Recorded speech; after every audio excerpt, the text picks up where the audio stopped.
Hi, everyone, and welcome to today's Safety and Health webcast, New Trends in Behavioral Safety, Success Stories and Lessons Learned, sponsored by Avetta. My name is Kevin Drewley. I'm an associate editor with Safety and Health magazine, and I will be moderating today's session. Thanks for joining us. We hope you all are safe and well amid the COVID-19 pandemic. In a few minutes, we'll start the presentation, but first I want to go over some preliminary items. The views of today's speakers and organizations are their own and do not necessarily reflect those of the National Safety Council or Safety and Health magazine. Any mention of a commercial enterprise, product, or publication does not mean the council or magazine endorses those items.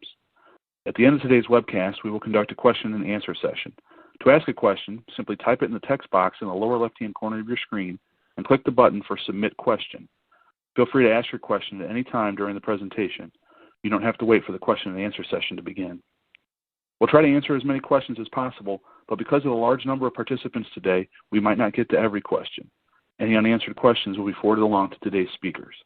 For basic troubleshooting information, click the Help button located on your screen. At the end of the webcast, you will be asked to complete a brief evaluation survey. I will let you know more about that after the presentation. This webcast is archived, so you can access it after today's live event. To view this webcast and all of our past webcasts, go to safetyandhealthmagazine.com/events.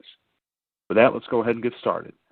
Our panel of experts today includes Lori Canapi, Krista S. Geller, and E. Scott Geller. Lori is a CSP, ASP, and CLSC who serves as an HSE professional with Avetta and has more than 20 years of industry experience.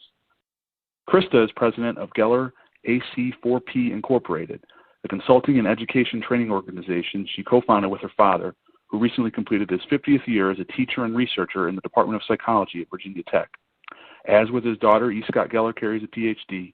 The Drs. Geller also have co-authored various books, including The Human Dynamics of Achieving an Injury-Free Workplace, Safety Directives from Psychological Science. Again, we thank you all for being here today. Lori, whenever you're ready, go ahead and take it away. Okay, great. Thank you so much, and good afternoon, everyone, and thank you for joining us. With the increased meetings, webinars, and virtual events right now, we really do appreciate you taking your time to join ours. We wanted to I'm going to just take a few seconds to talk a little bit more about our presentation today and what's going on. So we're going to speak about behaviors. Behaviors and triggers need to be understood, navigated through, and success plans need to be created. There are personalities and influences both at work and at home that can influence a behavior. There's all kinds of different traits, and we know a bunch of these through our years of study.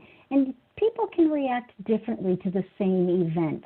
Influences such as peer pressure, prior exposure, risk tolerance, lack of understanding, or a reluctance to step forward can certainly impact their ability to behave. When we're looking at, and people also will respond to external and internal stimuli. When we're looking at organizational behavior, that's twofold. Organizational behavior can be people or companies. Groups of people can react differently to the same event versus individuals. How someone might act themselves and how someone might act when they're in a group can be two different ways. The same with organizations. You may not realize it, but they have behaviors as well. They have their own set of risk tolerances and the same traits that can be found in people just as well. I wanted to just take a quick second and share some historical incidents that are worth mentioning. Of course, we all know Chernobyl, and that, of course, was where the term safety culture was coined from. Obviously, the Challenger, a terrible, terrible event for America and certainly for anyone. Deepwater Horizon, well-known, well-publicized. 10 years ago this year in April, Deepwater Horizon happened. And then we have clean energy. And while a lot of people aren't aware of clean energy, this happened shortly after Deepwater Horizon.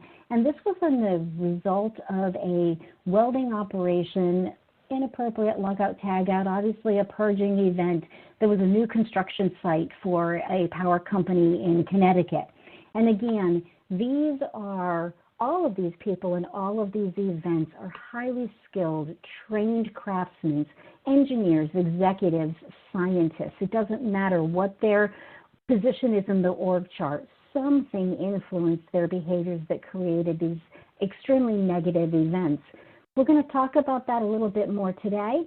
And I certainly have the great fortune to introduce Drs. Scott and Krista Geller. And I'm going to turn this over to Dr. Krista Geller right now. Thank you so much, Lori.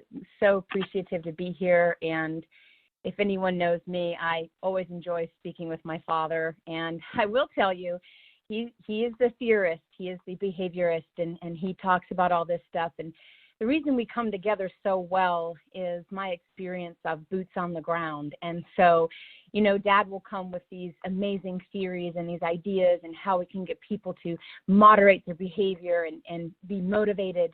And then I come with, well, what about when we have this problem? What about when people aren't motivated and they don't want to listen? What do we do then? And I bring the boots on the ground experience. So Dad's going to take it away here. And being his daughter, I feel as though I have every right to interrupt him as often as I possibly want. So I will chime in. But for now, please welcome Scott Geller. Thank you, Krista. Yeah, we have worked together for a long time. And she actually called me a behaviorist. And I used to be called that.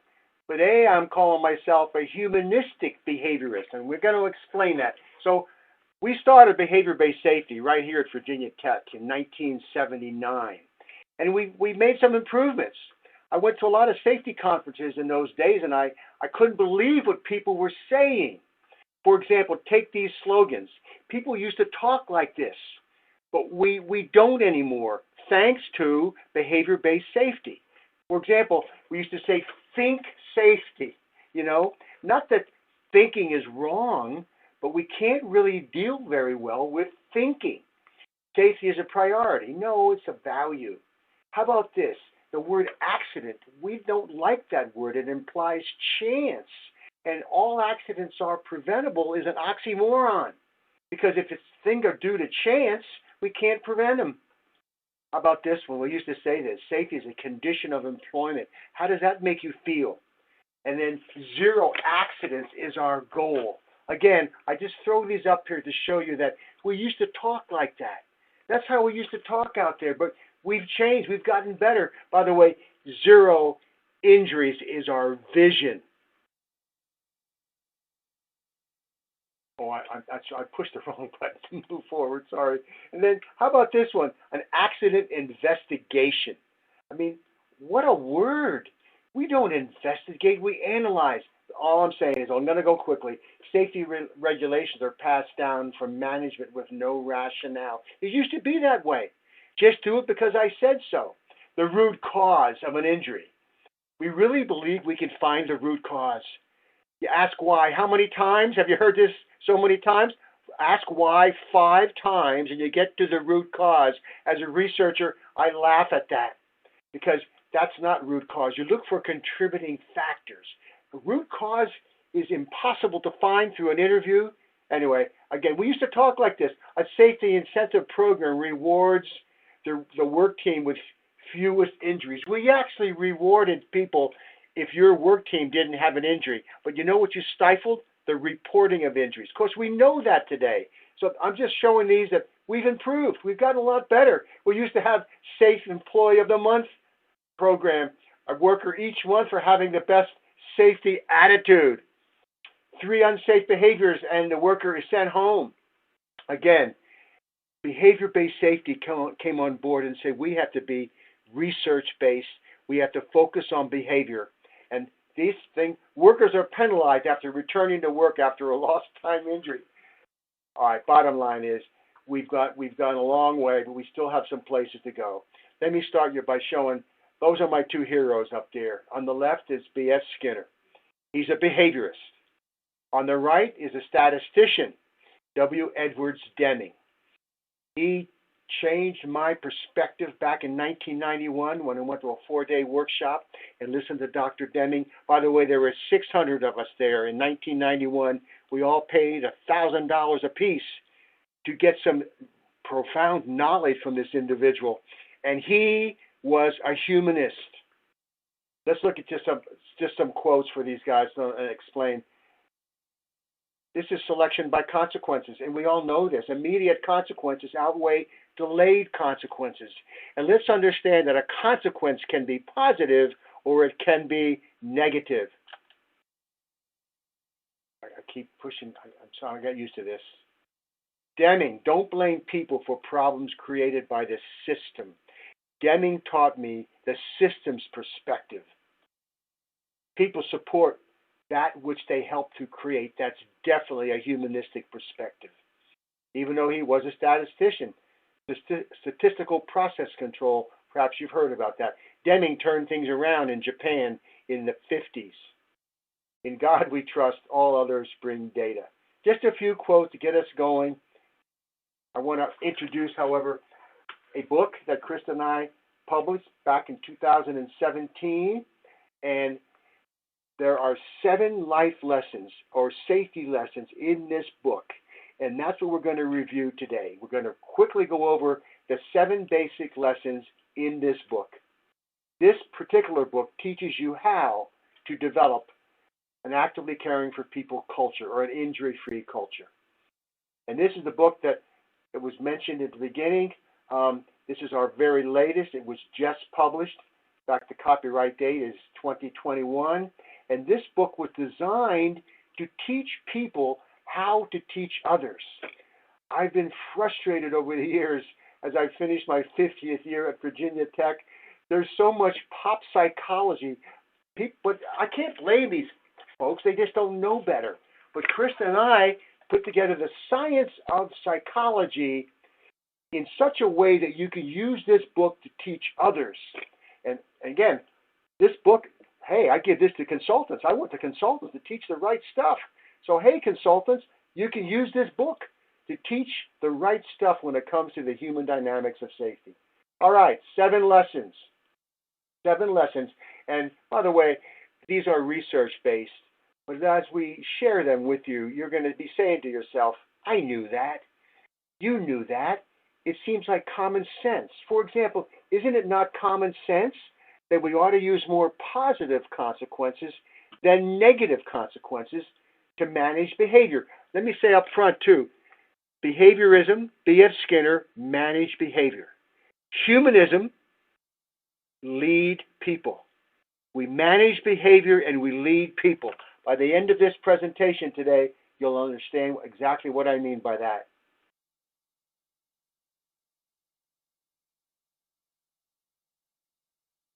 And I kind of want to jump in here. Yeah, this is one of my favorite slides, only because I've walked so many job sites with so many safety managers, and this was the exact culture we had on that job site. And it's the opposite of what you were just saying, Dad, that we want to lead people. We want to motivate people. And this kind of behavior sets you out to be the police officer. And nothing against, police officers aren't negative, but usually when you get pulled over, they don't often say that was great driving back there, here's a voucher off your next ticket. Usually you have a pretty, hey, you were speeding, and so, people like to say, oh, well, I'm the police officer on my job site. No, you're not writing tickets. No, you're having a positive communication. You're trying to change that safety, that behavior, that at-risk behavior to a safe behavior, and you're also trying to learn from that employee. The other thing I want to say is stop always assuming our employees are not doing the safe behavior because they're trying to avoid it. Walk into the situation and assume that that person doesn't know the safe behavior, or that they don't recognize what they're supposed to be doing, or maybe they were never told. And that's what we have to be careful of. We're so quick to say to ourselves, you're breaking the rules. And people don't come to work and say to themselves, I'm going to get hurt today. They want to be safe, but I think we need to keep in our minds, and you'll get a lot of that through this continuous presentation, that don't go in blindly. Don't go in with your premature cognitive commitment. Go in and assume that that person might not know the safe behavior and communicate it to them that way with a positive reflection. That's how you will lead the people in your organization. Carry on, Dad. Crystal loves that word, premature cognitive commitment. I taught her that when she was a little girl, and she's been using it ever since. You're showing your PCC, Dad. You're showing your PCC. You're not opening to the current things. You're letting your past influence your perception. Anyway, here we go. The most efficient way to improve behavior is with positive consequences. Positive consequences, however, should be soon, frequent, and based on behavior. What is this strange and beautiful feeling inside of me? Rays of ecstasy are pulsing through my soul. That is why I only give positive reinforcement once a year. I'm all tingling. Scott Adams really has his pulse of the culture. And we do use the word positive reinforcement, but it's used incorrectly. Positive reinforcement is only positive reinforcement if the consequence increases the behavior it follows. Alice, here's a bonus for your good work. On what? I can't be specific because then you might do it again and expect another bonus. Congratulations, you motivated me to act randomly. I'm going over here and I don't know why. Again, the misuse of positive consequences. And here's one more. Ted gets a Singular Achievement Award. By the way, we used to do this. Give people rewards for the Singular Award. It's a check for $1,000. Let's all give Ted a hand. Or perhaps you've had a lottery and you pull out the lottery ticket and there's one winner for the lottery. Let's see if we'll give this person a hand. Slap whack. Oh, these things never work the way they want them to. We have to really sit back and understand what you're doing when you use positive consequences incorrectly. When we got married 20 years ago, I said, I love you. If anything changes, I'll let you know. Is that not our culture? In fact, I gave a webinar not too long ago and I used the word consequences, positive consequences, and the host says, isn't that an oxymoron? Can a consequence be positive? Because we're so used to thinking a consequence as being negative. But you have to be aware of the behavior you're rewarding. Krista can relate to this with her son right now. Okay, now will you please stop crying? How often do we reward behavior? Now, in this situation, yeah, the girl will stop crying because she got her pony, and dad gets to avoid the crying. And that's called negative reinforcement. When you do something to avoid an aversive consequence, that's negative reinforcement. Watch, be careful what behavior you're rewarding. And here's a big one. Reward effort, not ability. Perfect routines through the year are natural. How often have you called people smart, brilliant, natural? That's ability. That's ability. And you know what happens when you reward ability? People don't want to take on challenges for fear they will lose that label of bright or brilliant or athletic. Focus on behavior. Awesome, now I don't have to practice since she's a natural. So be careful with that. Be careful that you don't start labeling traits. As Laurie said, it's a trait. By the way, I want to introduce the word state. Traits are considered relatively permanent. Like, you have a certain personality trait, but a state is something that we can change. Here's a big one. Positive consequences promote success seeking.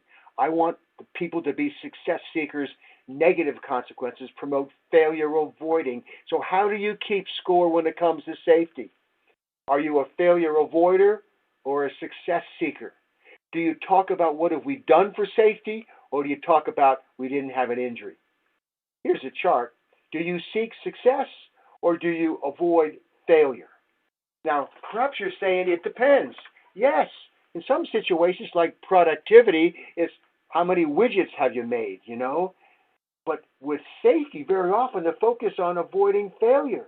And I'm not saying we should stop keeping score on errors, but what if we focus on what have you done for safety? Krista and I have run safety meetings where we call it a safety share. We ask the group, okay, let's talk about what you've done for safety. Someone will raise their hand. Well, I didn't get hurt. And I say, no. What behavior? What have you done for safety? Or what will you do for safety? Again, it's promoting the idea of success seeker. Will he run? Hey, he'll run. He's running to avoid failure. He's running to avoid getting hurt. Will he continue running when the coach is not around to hold him accountable? That's the issue. That's why we talk about leading people with positive consequences. It's always sit, stay, heal, never sit, innovate, or be yourself.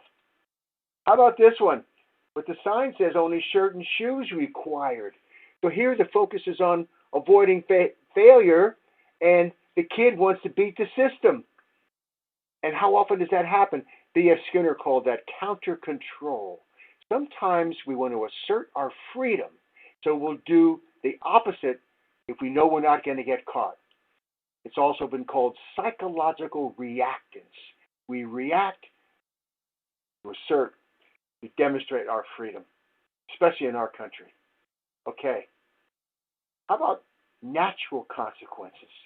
Some consequences are natural. We call that intrinsic. So these folks are getting natural consequences. With safety, it's tough to get it. Wearing a personal protective equipment is not naturally comfortable. So we have to sometimes use extrinsic consequences. Extra consequences, however, can limit sustainability. That's correct, Billy, but you don't win a prize this time. Billy is expecting an extrinsic consequence, a reward. And what the teacher has failed to do is to show Billy the natural consequences, the purpose. Billy, you solved the problem. Yes, 2 plus 2 is 4. Talking about the achievement. Same with safety. If we talked about what people have done for safety and how that avoided an injury, then we would make it more natural, more intrinsic. It's the process. Make the process meaningful. 2 workers. One guy, what are you doing? He's laying block. He's a line worker thinking about money he's making. But the other dude has a bigger picture, kind of a systems thinker. He's got greater purpose in mind. Yeah, he's making money, but he's also building a community center. And that's what I suggest how we talk about safety. We're here to make it better for everyone. You know, we're in the middle of a pandemic right now, and wow, we have to teach people that the reason you wear that mask is to protect others. It's frankly not personal protective equipment, it's public protective equipment. If we had started doing that back in March, think about how many lives would have been saved. All right, number 2. By the way, when you wear a mask, you're setting the example for others to wear the mask. And that's called observational learning. One of my favorite quotes, because it's mine. If you want to be better at what you do, observe someone who performs better than you. There's Krista driving with her mom. When did you learn to drive so fast, young lady? Move over, stupid. Make up your mind. Jeffrey, what are you doing? Driving like Daddy. We set examples every day, and people see us, and they follow our example. How about this? There's a dog. He's got a problem. The master, Dad's going to figure things out. He's going to go out and demonstrate for the dog. Look at the dog now. See? He's following example. Number 3. This is a powerful one, folks. Let's understand the need to give feedback. Practice does not make perfect. Practice makes permanence. We need feedback. And there's also the word feed forward. Let's understand the difference between forward and feedback. Here's the difference. Here you are. Here's the person. The ABC model, perhaps you've heard about this, but in between the activator or the antecedent condition is the person who perceives and then the behavior, the consequence. Now, if I give instructions before the behavior, that's a feed forward. Feed forward. If I give information after the behavior as a consequence, that's called feedback. So important to give feedback. The feedback needs to be sincere, specific, and soon. Bonnie, we're getting some feedback way up here. Yeah, that's too late. Specify the desirable behavior. So let's talk about giving feedback. Specify the feedback. Well, at least I know you're not cheating. Dad, you're trying to be positive, but that's not what we're talking about. We're talking about specifying room for improvement, but first perhaps you want to give some supportive feedback to get people on board. I want you to become a behavior-based feed-forward and feedback coach. I've been teaching here for 50 years, and this here is my favorite acronym of all times. And I share it with you. Hopefully you'll think about it and maybe practice it. So what do the letters of coach mean? C means care. Know that I care, and you care what I know. I'm here to give you feedback because I care. And I care so much, I'm going to observe your behavior. Just your behavior. We're not talking about attitudes or feelings, or your personality. It's just your behavior. And we all behave differently, and we all need sometimes a coach. Okay? And by the way, while I'm observing you, I'm analyzing. I'm looking around to see what might be influencing at-risk behavior and what is perhaps missing to facilitate safe behavior. Then, the big C, the next C is to communicate. People are practicing behavior-based safety worldwide. The consultants took that over, and I must say, they're not necessarily doing it right. They got their numbers, they watch with a behavioral checklist, and then they put those checklists in a computer program, and then they read out those numbers, but they miss this piece right here. There needs to be communication between the observer and the worker. And a major challenge is to teach people how to communicate effectively. You give supportive feedback directly. Specify the behavior, show gratitude and appreciation. But when it comes to correcting behavior, corrective feedback, you need to become humanistic. You ask questions. You ask why. Is there a better way to do that? Is that as safe as it could be? And by the way, if you do that correctly, if you do communicate effectively, then the last letter will be help. You will help the person to improve their behavior. Now, Krista, tell them about the license plate. I do. I want to give a little introduction to this humanistic behaviorist that I grew up with. And I think the first point to show you is that, yes, this was our license plate. And this was our license plate from every vehicle you can imagine was built up, which kind of gives you an idea of what kind of humanistic behaviorism he was. So let's collect data.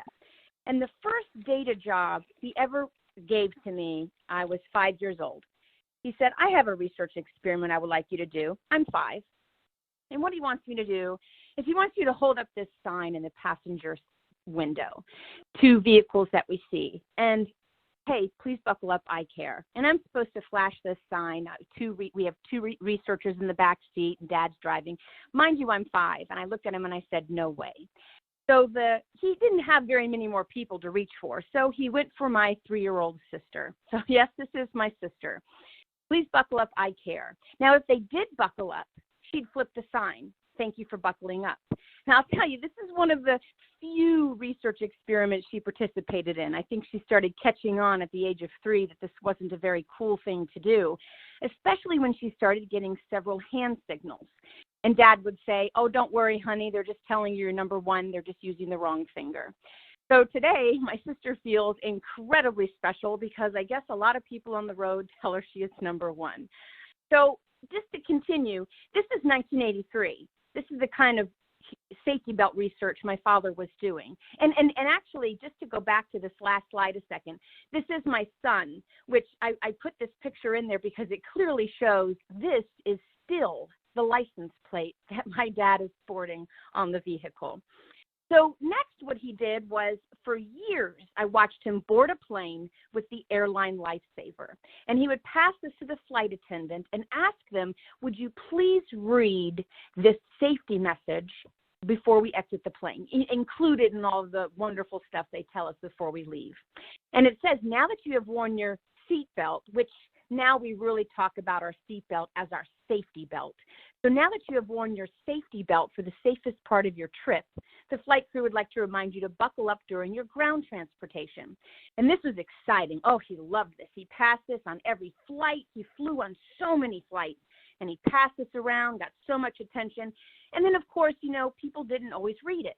So how do you motivate people to do things? Well, you attach an incentive.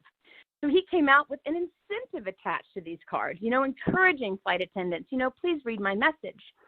And he got wind of a message that went across throughout the airlines that said, watch out for the professor with the blue card. Now, those of you that might have known my dad or read his materials over the years, my father doesn't give up on anything, which is probably a great thing, right? So when he heard this message, what did he do? He made yellow ones.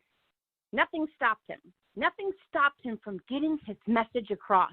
And that's why I bring you to this next slide, which is my favorite, because I want to say very seldom do we as safety professionals know that we're on the right track. Very seldom do we get a thank you, or are we told, hey, you know what? You saved my life last week. We don't get that message. And with that means we have to stay internally motivated. We have to keep ourselves motivated. We have to look in the mirror and say, you're doing a good job to yourself, because we don't get enough of that at work. So what did Dad receive in the mail? 1994, he received a thank you from an individual that was on a flight that heard the message the flight attendant read, saying, now that you're on your travels, please remember to buckle up during your ground transportation. And this was back in 1994. This is when you had to really stick your fingers in the seats to find the safety belts. You had to work hard to buckle up. Nowadays, you get in an Uber or any of those cars, and there's always safety belt signs, buckle up. This is when you had to really search, and this individual searched. He actually took the time to find the safety belt, and he notes in his letter, because of the message that was on the flight before he left. So that message from the flight attendant put it in his mind. He was mindful of the task at hand. So when he got in the back seat of that cab, he buckled up, and he made sure he buckled up. What happened? At 70 miles per hour, the taxi hydroplaned and struck a guardrail. And he stated that if it hadn't been for the safety belt, he thinks it could have been much worse. He really just suffered a neck and shoulder injury. But down highlighted I have, in safety, it is seldom we can point to a particular event we can take credit for. This one is for you. Oh, dear. That's all Dr. Geller needed to keep his message moving. Because we don't, now, in those of you out there that have those, I bet you have it framed and somewhere so it's visually, so you can look at it and say, you know what? There's somebody that I impacted. There's somebody I made a difference with. And that's why Dad and I started actively caring for people, because we don't do enough of that. We don't say thank you enough. Look at how this changed him. He uses this in a PowerPoint. Think about the times and the messages people have given you and personally said thank you, how it's touched you, how it's affected you. And with actively caring for people, that's what we ask for more. Because if you want to have safety conditions and you want to change people's mindset, you have to start saying thank you. Let people know, I appreciate what you did for me. I appreciate it. So, as you can imagine, my father's been my AC4P coach my whole life, right? Some of them have been asked, and some of them, with the report card, have not been so asked for, but I appreciate that. So you can't imagine the time he calls me up and he says, I got a ticket. Well, just know, the drawing of my mother driving the car, no. My father has the lead foot in the family as well. So when he told me he got a ticket, I immediately thought to myself, oh, you have a lead foot. No, this is really funny. And he said, no, look closely. I got the ticket for not wearing my safety belt. Now, this goes back to what Lori said in the very beginning. Even the best make mistakes. Now, don't you agree? The entire introduction I've given you of him and his safety belt experience, would you not say he's an expert? Would you not say that when he gets in a vehicle, buckling his safety belt is probably the first thing he does? Yeah, it's been in his life, and man, has he preached it to mine. So it's a value. It's something I live because of him. But what happened? He forgot to buckle up. And he said when the police officer pulled him over and said, you're not buckled, he thought, what? yes, I am, and reach on his shoulder, and lo and behold, he wasn't buckled. It was shocking. And I said, and he's distraught, folks. Let me tell you, he is distraught. Not because he had a $25 ticket, but it's the principle of the thing. This is Superman of safety belts, and he's got a safety belt violation? No. And I said, Dad, this is beautiful. This is why we have coaches. This is why we have AC4P mentors. This is why we look out for each other. This is why we have human performance. Because as Lori said in the very beginning, even the best make mistakes. And if you don't have those coaches, if you don't have the police officers on the road, I say thank you to them every day. Because when I see a police officer on the road or on the other side or driving, I immediately check my behavior. I check my speed. I check everything. Thank you to him. He's an actively caring for agent for me. He may not know it, but that's how I see him. You know, I look at that cop as a reminder. Hey, am I doing everything safe? Because we all get wrapped up in the behaviors that we're performing, and we don't always remember to do the safe behavior. So that's why we have actively caring for people agents, which brings me really quick to human performance. And I want to tag a little bit on what Lori said, because this is one of my favorite topics. When we talk about safety and we talk about the environment, think about this a minute. I'm in a workshop and I'm training, and the walls are covered with beautiful whiteboards, and I've written all over them. And it's about 20 minutes into me writing all over these boards, I noticed this sign, only use dry erase on this whiteboard. Now, my heart stopped for a brief second, so I looked down and saw, okay, it's not a Sharpie. It is a dry erase. But here's my question. If you don't want me using a dry erase, if you don't want me using a Sharpie, don't put it in the room, right? Don't set the environment up so that I have to be cognizant every second. Because look, we make 5 to 10 mistakes every hour. Experts.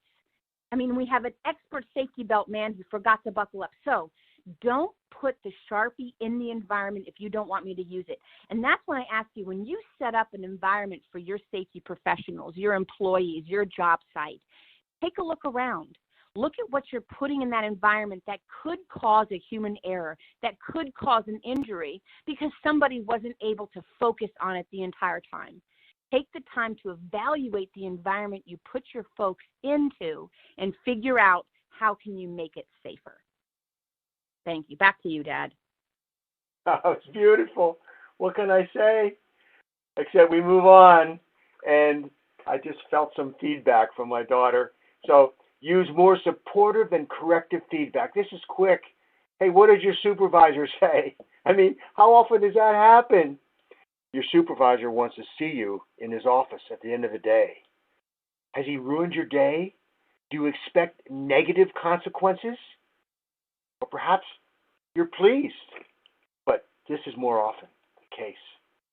Of course. Well, and think about this. Think about this a second, folks. Think about this culture. I was looking at this cartoon one time with a friend of mine, and a friend of mine said, no. When my supervisor calls me into the room, I check my shirt because I know my picture is going to be taken because I've done something amazing. Think about it. Have you had a supervisor, or maybe we should say, have you had a leader in that kind of role that set the culture to the point where when he or she calls you into their office, you can't wait to go? And I'm sure of those of you that are on this webinar, you have. You can think back to that person in your life that set it up so that when you got called into their office, you knew you were going to be given some positive feedback on what you might have done good. And that's the kind of culture you want to drive more. Absolutely. Including with this one. Including this. This is actively caring, folks. This is actively caring. This is lending a hand when you know people can't give it back. It's the same thing with this environment we're in now with face masks. I carry an extra face mask with me in a Ziploc bag because I've run into several people who don't have one. I've been in an elevator and people are like, I can't get on. I don't have a face mask. I forgot it. I don't know what I'm going to do. And I'm able to pull one out of my purse and say, listen, it's been in a Ziploc bag since I got it. here, you can have it. Because that way I'm able to change their life. Not only am I, Dad said personal protective. Now it's public protective. Now I've given them something that not only allows them to feel better, but allows them to feel as though they're protecting the people around them. So think about those small wins you can do that can affect the people around you, and that's actively caring for people. Right on. Oh, man, we got about 10 minutes, Krista, so we're going to move quickly, folks. But this is an important lesson. Let's understand empathy. That's humanism. Now, those first four, that was clearly behaviorism. Now we're moving into the humanistic side. Empathy requires an emotional connection. Do you have empathy? You know what I mean? That's not sympathy. Empathy means you can see it from the other person's perspective. What do you mean I'm disconnected and out of touch? I have email, a smartphone, text messaging, Facebook, and Twitter. And you're still out of touch. We have lost social connection with people these days because of the convenient digital communication. Empathic listening is special and rare. Let's look at listening. At the bottom is ignore. How often have you been ignored? Have you felt ignored? Press 1 to be ignored, press 2 to be ignored longer. Sure, you felt that way on that telephone. Then we have pretend. Sometimes we pretend to be listening, but we're really thinking about what we're going to say next. How often is that happening? You're listening in an argument and you're thinking about your next response rather than listening to what the person is saying. But here's the most common, selective listening. Indeed, it's related to what Krista said earlier, premature cognitive commitment. Our listening is affected by our experience. That looks like a windshield to me, Doc. I mean, that's what the bug sees. I love this one, She's trying to warn him of a pig. There's a word, premature cognitive commitment. He's yelling road hog. The only one who gets it is the dog because he doesn't have PCC. Then we're attentive. Attentive is better than selective. Attentive is when we put aside our biases and we try to bring it all in. It's tough these days in politics, isn't it? It really, we don't want to go there. Aha, Biff, guess what? After we go to the drugstore and the post office, I'm going to the vet's to get tutored. No, he wasn't attentive. But here's the top. The top is empathic. The top is empathic. I can show that. No, honey, Mom says, I saw it at a table, not I have seen a table. So the kid really saw the table, but the mom is not seeing it from her perspective. Stephen Covey taught us this in 7 Habits for Highly Effective People. Seek first to understand before being understood. Treat people as they want to be treated. Now, my slide doesn't have treated at the end. I don't know whether yours does, but treat people as they want to be treated. That's the platinum rule. That's the platinum rule. So the golden rule, treat others the way you want to be treated. But maybe they don't want to be treated the way you want to be treated. Number 6. I'm moving quickly, folks. Thank you. How about self-motivation? You activate behavior with empowerment. What is empowerment? Well, the management definition of empowerment is giving people more responsibility with fewer resources. I empower you. But the psychological definition, the humanistic definition, is beyond that. Let's look at it. Empowerment means feeling. This is humanistic. 3 beliefs. I believe I can do it. Self-efficacy. I believe I can do it. By the way, that's training. You train people to do the job. Is that enough to feel empowered? Never mind why. Just go fetch. They can do it, but how do they feel? The next one is response efficacy. Will what you're asking me to do work? To reduce injuries, for example. This coaching process, will it work? Show me the data. By the way, that's education. Is there a difference between training and education? I've said this for years. We train people, we educate people. Is there a difference? I think you know the difference. Would you like your kids to get sex education or sex training? And they might like training. Because training implies you do the behavior and you get feedback. How about driving? Is driver ed enough? I don't think so. We need feedback. We need training. One more. Outcome expectancy. This is the motivation. So I've got a training piece, I have an education piece, and this is the consequence piece. Is it worth doing? Humanists would call it outcome expectancy. Put it all together. Feeling empowered requires those three beliefs. I can do it. Will it work? Is it worth it? If they can say yes, they feel empowered. Let's talk about SMART goals. You've heard SMART goals. Zig Ziglar talks about SMART goals.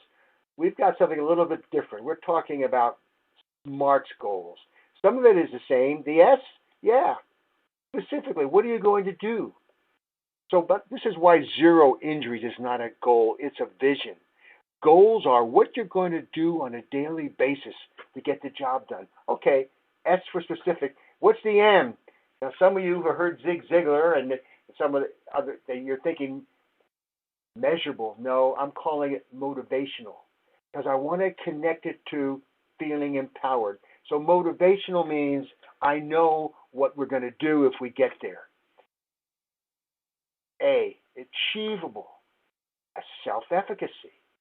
So this is connecting to feeling empowered. And relevant is response efficacy. So I didn't use M for measurable because I got T for trackable. If I can track it, I can measure it. And I'm adding an S. We're adding an S here because we're going to share our goal with others because they might help to hold us accountable. And wow, the time is going quickly, folks. Check this out. You got your vision. You feel empowered. You set a goal. Behavior. I heard a pop psychologist once says, vision without a goal is just dreaming. And goal setting without a vision is just marking time. Put them together to get behavior. Yeah, first time, one time. But if you don't get a consequence to support that behavior, you're going to get extinction. It will stop. This is just, Krista and I have done this, you know. You want to watch contingency management, you know. Put one of these signs where when you go out to eat, you're tipped so far, and when they do something nice, add some dollar bills and take some away if they don't, and you will see a change in their behavior. That's called contingency management. That's control by consequences. And that's other directed behavior. Here's another example of other directed behavior. Why aren't you wearing your safety glasses? I didn't see you coming. It's other directed. So there's other directed, meaning somebody else is holding us accountable. That's management. But then there's also self-directed. Self-directed is self-motivation, okay? Self-motivation. It's self-directed. Will he put on his hard hat? There's nobody there to hold him accountable. He needs to be self-directed. I can't tell you anything more important than this here. The perception, this is very much humanism, the perception of choice, competence, and community fuel self-motivation. So if you want people to feel self-motivated, they need to feel some choice, competence, and community. And again, there's so much to say about this.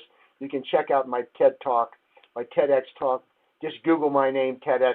I did give a 15-minute talk on self-motivation. And I'm kind of proud of this. I've got over 9 million views now in over 7 years. It was posted 7 years ago. But it does teach the essence of self-motivation. Number 7, here we are, self-actualization. The top of Maslow's hierarchy of needs is what? Right? Needs suggest which consequences are motivating. Again, Abraham Maslow was a humanist. Higher needs reflect self-motivation. Check it out. Do you remember Maslow's hierarchy of needs? There it is. Perhaps you've seen it this way. This is the way they teach it in introductory psychology textbooks. Satisfy your physiological needs, your safety needs, then you can worry about social acceptance, and then your self-esteem, and then self-actualization. Abraham Maslow passed away in 1970 at the age of 62, by the way. And before he passed away, he said he was wrong.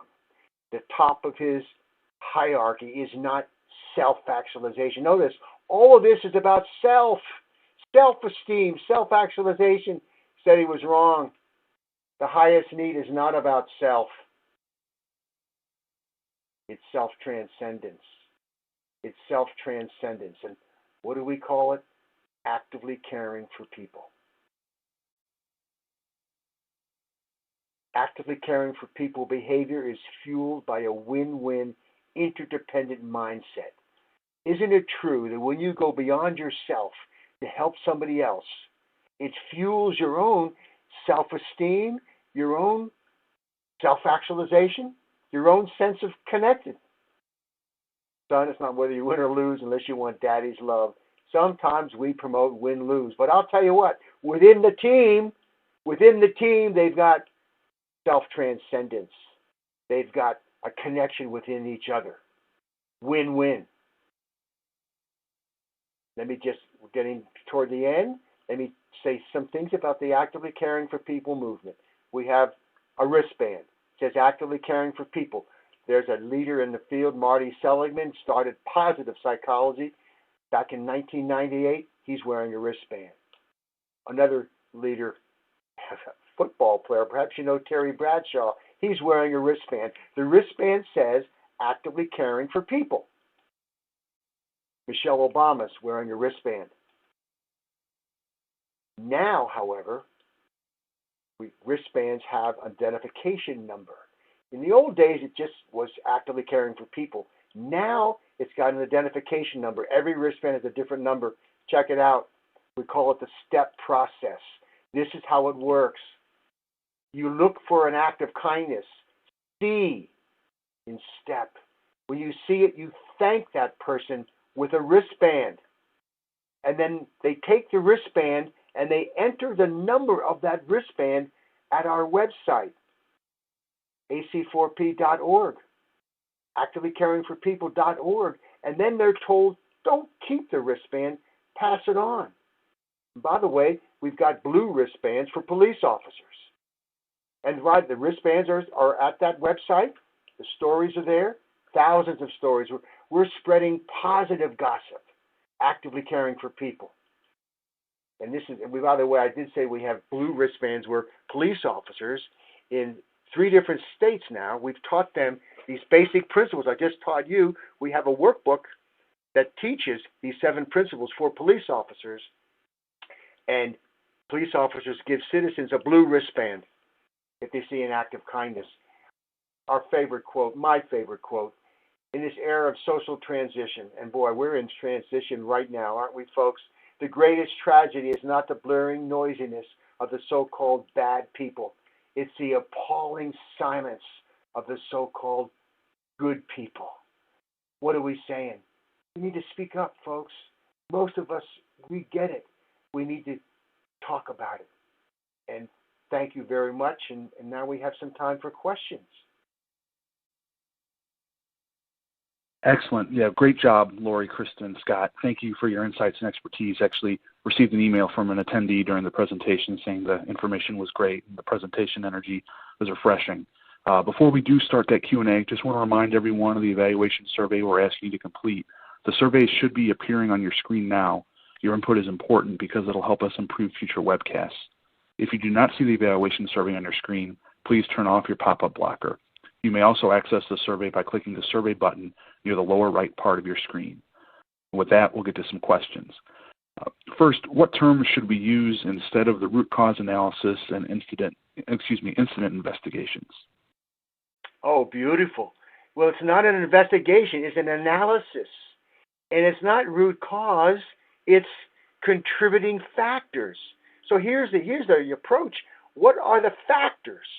What are the factors we need to consider that might have influenced this injury? We don't get a cause and effect. Only researchers can study cause and effect. To do cause and effect, you have to manipulate the independent variable and look at its effect on a dependent variable. Through surveys, you're looking for contributing factors. Environmental factors, and this is, again, human performance, isn't it? What are the environmental factors that might have influenced that behavior? And there are personality traits. I like the word state because a state means it can change. But what are they? And what are the communications going on? Was there some observational learning out there? What are the factors that contributed to that behavior and perhaps the injury? How would the results of the behaviors be if instead of observing, we put the focus on listening to the conversations prior to the action?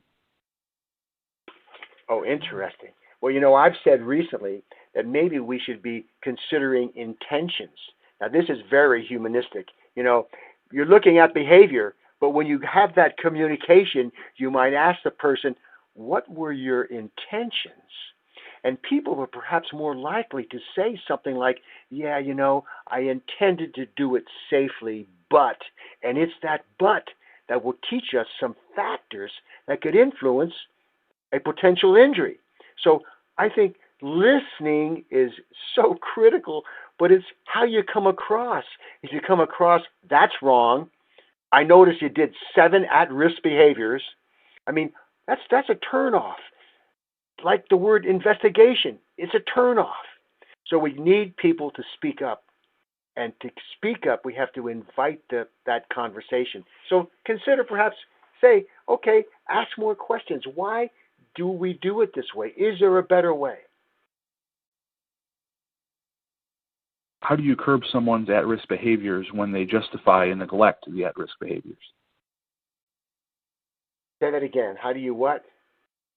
How would you curb someone's at-risk behaviors when they justify and neglect the at-risk behaviors? We always try to justify, don't we? We make up excuses. Is that what we're saying? We're Right. saying, yes? Krista, you want to add something there?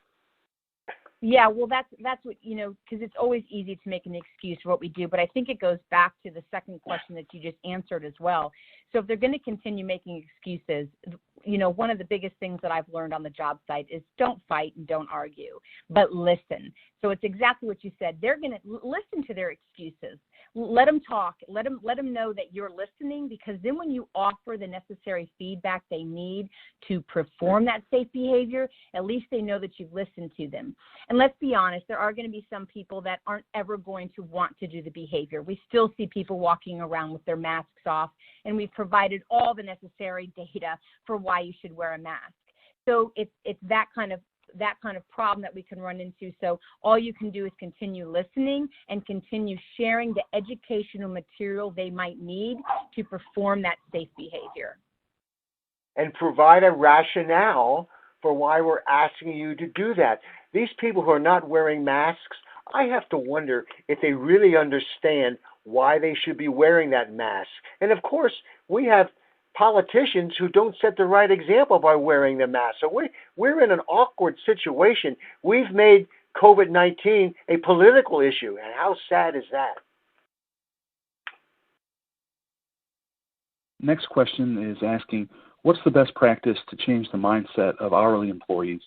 They say here that the concepts are great, but they feel they're more geared to corporate and salaried employees. So what would you advise to change the mindset of hourly employees? Wow. My feeling is that this is all relevant to hourly employees. I mean, the notion of actively listening and with empathy, the notion of looking for contributing factors, the notion of giving rationale to why we do what we do, the notion of actively caring for people. Right, Krista? I mean, this is clearly an hourly worker perspective. In fact, that's what we hope happens, is that these principles are taught by hourly workers to hourly workers. But I guess it has to start somewhere. So maybe you need your safety professional or supervisor to teach it. But indeed, I'm hoping that we see this as really a mindset for hourly workers. Krista, yeah, what do you think? It also comes. Well, yes, it also comes down to also inviting those hourly workers into some of the meetings that only the salary workers are there. You've got to provide those hourly workers with autonomy. They've got to feel like they have a choice and that they have a voice, that they're not just walking in a path that you've created for them, but instead that they're walking in a situation that they have power. They're being listened to. And I think many times why you might get hourly workers that walk away is because they've come, they've put in their hours, and they've left. But let's give them something to drive towards. Let's give them positive consequences. Let's ask for their voice, which goes to, if you're going to ask for their voice, if you're going to take the time to put out a survey or get people's opinion, you also have to let them know what other people said. You have to share the data. And I think if you have more people talking about it, including the hourly workers, everybody, then you'll get more people participating. Let me add one more thing as to support what Krista just said. Do you have a safety suggestion system? Do you have a system in place where hourly workers, by the way, they know where the risks are. They know where the environment needs to be fixed to make a safer environment. They know what at-risk behavior is occurring. Do you have a safety suggestion system where the hourly workers can provide suggestions and people are listening to those suggestions and adjusting perhaps the environment or a policy to fix those suggestions? When you do that, man, you have a system where the behavior, that is a suggestion, is supported by natural consequences. They're listening to me. I'm going to keep providing input to make this workplace safer for all. Absolutely. Okay, we've got time for one more question, and it asks, what is the best way to motivate people to own their own safety? Well, you got to get them involved, don't you? Ownership means feeling empowered. Okay? Yep. Ownership means self-motivation. Please check out that TED Talk on self-motivation. Understand these 3 C words. 3 C words. If we believe we're competent at doing worthwhile work, we're more likely to be self-motivated. So we have to communicate in a way that people believe, they feel the gratitude, they feel the appreciation that they're competent at doing worthwhile work. And how about that word, community? We all are in this together. Everybody has a piece of the action. Their skills are being used, so the whole is greater than the sum of its parts. And of course, the perception of choice. Yeah, there's some things we have to do. We can't drive our vehicles as fast as we would like to, but the perception of choice. Deming said people are more involved when they had some choice in the process. Okay, well, no, we thank you all very kindly, and unfortunately we've run out of time today. Sorry that we didn't get to everyone's questions, but all of today's unanswered questions will be forwarded on to our speakers. Once again, we hope you take the time to fill out the evaluation survey to provide your feedback. With that, we'll end today's Safety and Health Magazine webcast. We'd like to thank Laurie Canapi, Krista Geller, Scott Geller, everyone at Avetta, and all of you who listened in. Thanks, and have a great day.